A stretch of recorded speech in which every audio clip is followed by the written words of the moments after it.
right. The sun has now fallen and the shadows have grown long and tall. Now we gather together to speak of all things strange and odd in our beautiful Greaves County. I'm your host, Arthur Elwood, here to take your stories and eyewitness accounts for the evening. So don't touch that dial, stay a while for tonight's episode of Dark Talk FM.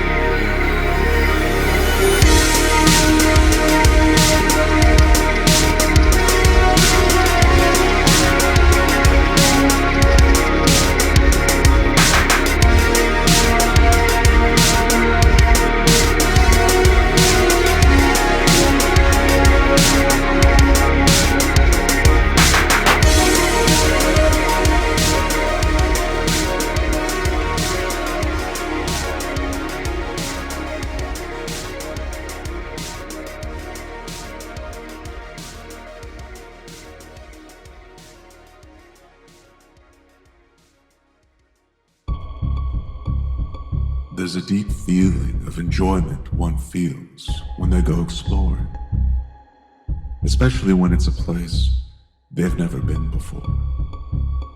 The world can seem so mundane and ordinary when we stay on our respective roads, always living within our invisible boundaries and routines.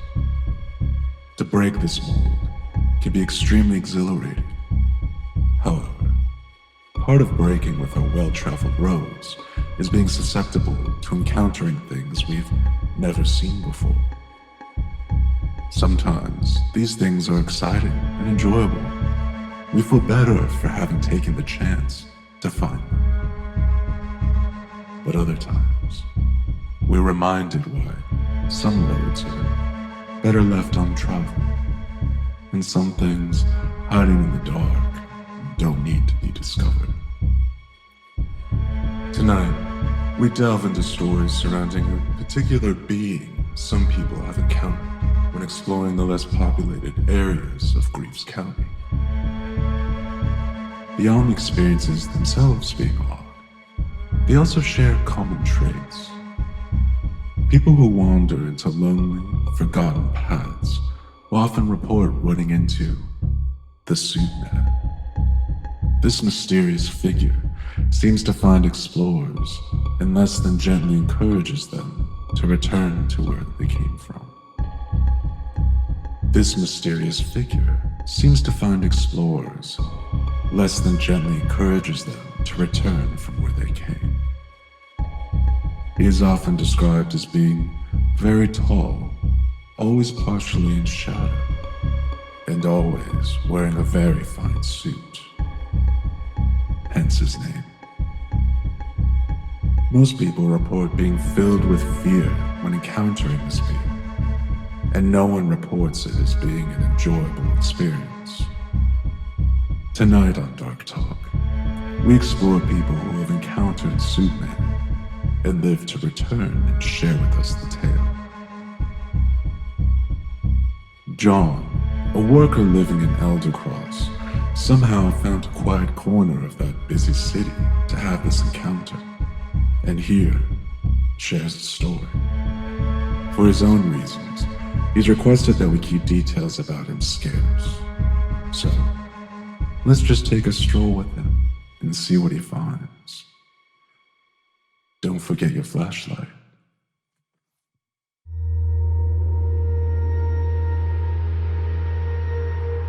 He writes, "My name's John, and I'm an underground utility worker for the city of Eldercross. I've been at this job for a few years now, and I actually enjoy it.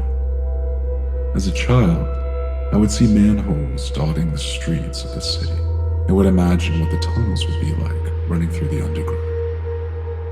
Turns out, they're full of sewage and malfunctioning pipes.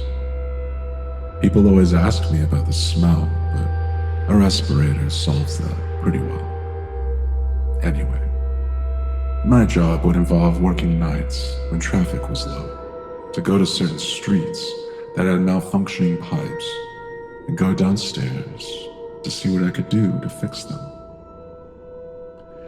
Company policy is to typically use the buddy system, but this night in particular, we were short-staffed, so I ended up going alone. Around 12:30 that night, I parked my utility truck on Hinder Street and, grabbing my toolkit, walked over to my assigned office for the night. When I reached the manhole, I set my kit down and fished out the key to open it. It took me a minute, but I got the thing open and reached for the ladder affixed to the inside. It's always a strange moment when I start stepping down the ladder into the tunnel.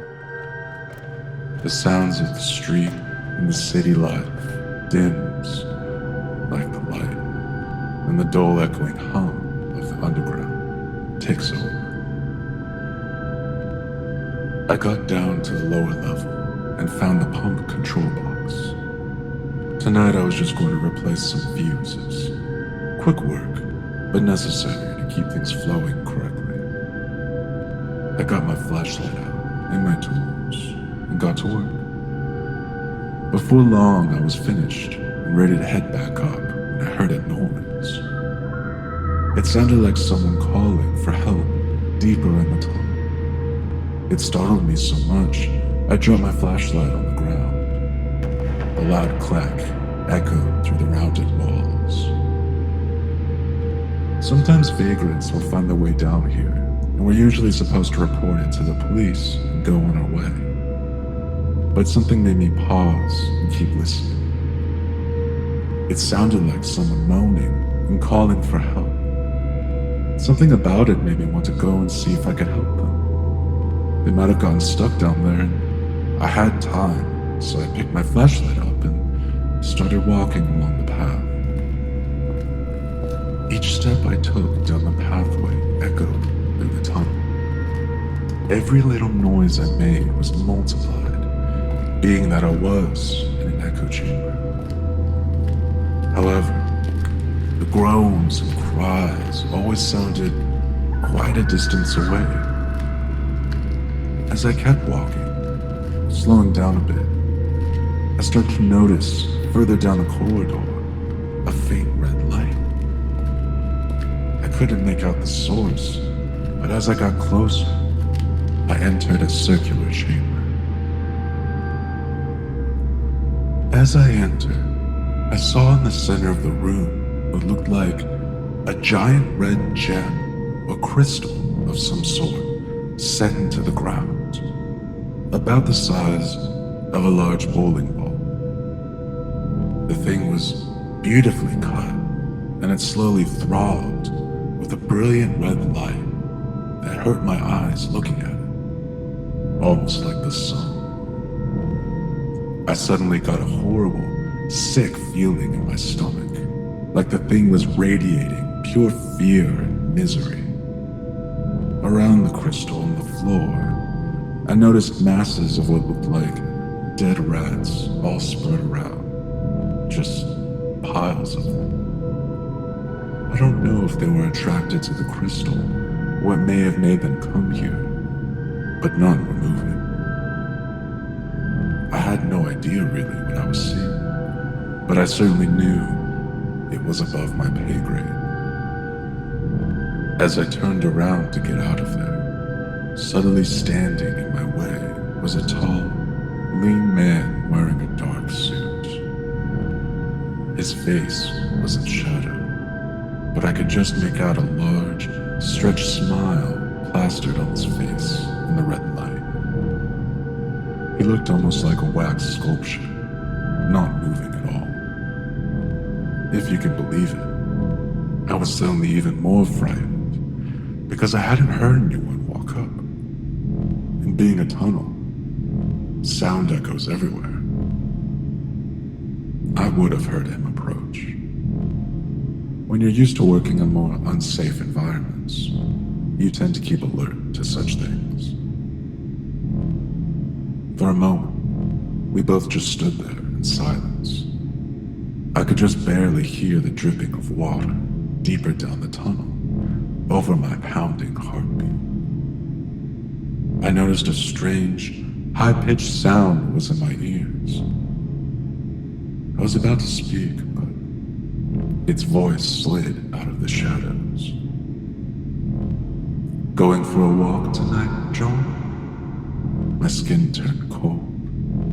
There was blood dripping from his mouth. His teeth were stained red. I would have thought maybe he was hurt, but his demeanor didn't give me that impression at all. Also, I'd never met this person before, yet he knew my name. And his voice, it sounded calm, but also slightly annoyed. "I'm sorry," I replied.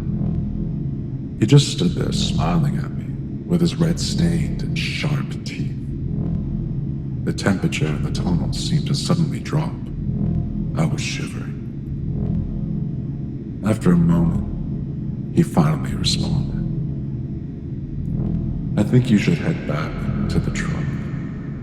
Dispatch will be waiting for you." He took a step back into the dark. "Probably best you don't go for any more walks down here again. Stick to what you're good at." I still was just standing there, panicking.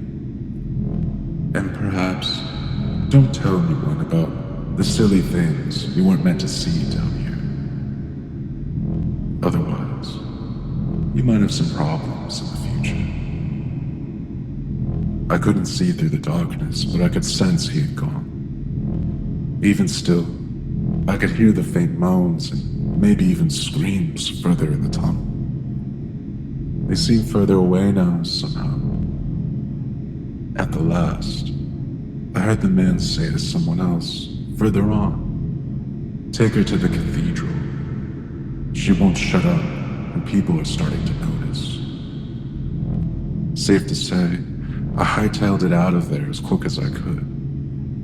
As I crawled out of the manhole and plugged it back up, and then walking to my car, I had this horrible feeling of being watched. It didn't subside until I was already halfway back home. Even now, I don't like being on my own too much anymore, because the feeling always comes back. I never spoke about what I saw. No one asked anyway. To them, it was just a routine job, so I just left it that way. However, I resolutely refuse now to go on any jobs alone. At work, I've become very quick and efficient, more so than before. I don't like to linger or explore, just in and out. Originally, I was never going to tell a soul about this encounter, but I've since seen more and more people coming forward about Suitman, and so I figured I might as well share my experience. One thing is for sure though, if I never run into that person or thing again, it'll be too soon. John.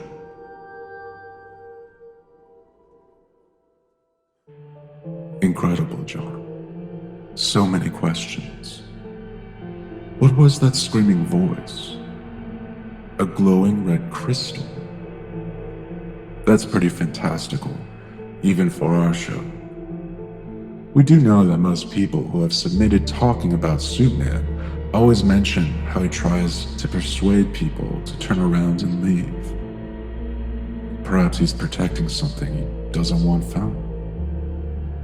I find it particularly interesting about that last line he said in the story, to take her to the cathedral.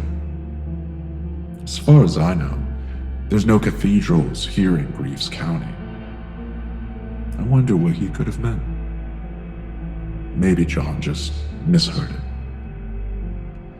Asking now if anyone has any follow-up stories related to this, believe me, we'd be very interested. But anyhow, it seems like the Suitman had some interest in keeping it secret, John. And don't worry, your secret is safe with us. The more we learn, the less we know.